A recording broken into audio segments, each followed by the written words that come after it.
napakamabuting tao at kabuting kapatid si Paring Tuto. Ngayon po, gusto ko pong iparinig sa inyo at iharap yung mga tao makakapagpatunay naman kung gaano kabuting anak si Tuto Mirablo. Pakpakan po natin ang magulang ni Tuto at pinayabang at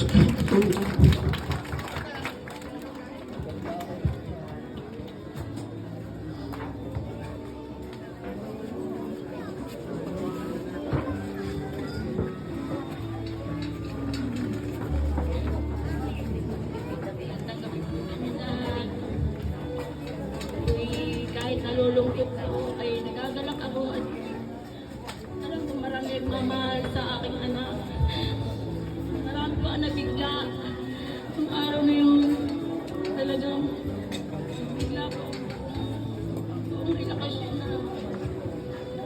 Bilang ina po, magulang, ang aking anak po si Toto ay napakabait.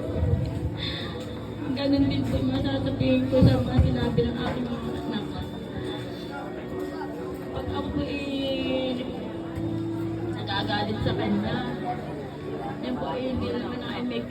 Siyempre po minsan umuungol, dumadakot, pero ganun lang po kasi ganun sadya po pag minsan ang ina nakakaya, pero sa kanilang ama hindi po makakaya. Pero hindi po yan sumagot na nasagot ka lang. Yun po talagang tahimik na lamang po. Pag minsan, namimiss ko ang kanyang tanong lagi sa akin. Pagkakagising, Mama, anong ulam? Sabi ko, kaya kain ka na. Sabi ko, yung ganyan, yung lamang, ganyan. Pagka ayaw po ang ulam, napunta na yun sa kwarto at kulong na lamang.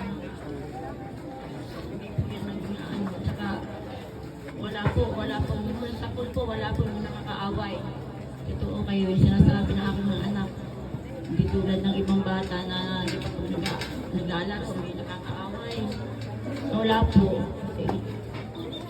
Ngayon, si Tima po, may nakakaaway, pero yung anak ko niyan, si Toto, never talaga. Wala po nakakaaway at walang nagkakalat.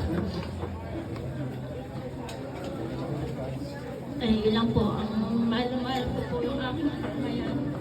Dalawa po yung aking anak na lalaki, pareho po. Mahal sila, kahit na si tata, hindi naman po yan lalaban sa akin. Yun lang, minsan inatagos. Ganun lang po. Ay, bilhin mo na ako sigarilyo.